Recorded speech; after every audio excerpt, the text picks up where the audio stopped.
in the New York Times, December 11, 2005. Issue: Deborah Solomon interviews Peter Watson and asks him, "What do you think is the single worst idea in history?" Mr. Watson replies, "Without question, ethical monotheism.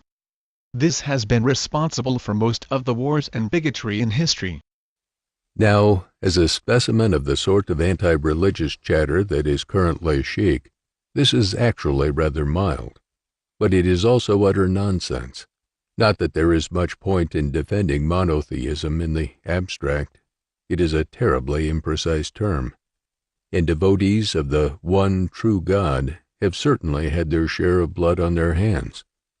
But the vast majority of history's wars have been conducted in the service of many gods, or have been fought under the aegis or with the blessing or at the command of one God among many, or have been driven by the pursuit of profits or conquest or power, or have been waged for territory, national or racial destiny, tribal supremacy, the empire, or the greater good, or indeed have been prosecuted in obedience to ideologies that have no use for any gods whatsoever.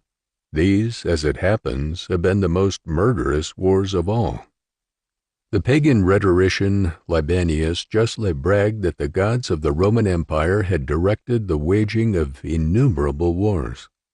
By contrast, the number of wars that one could plausibly say have actually been fought on behalf of anything one might call ethical monotheism is so vanishingly small that such wars certainly qualify as exceptions to the historical rule.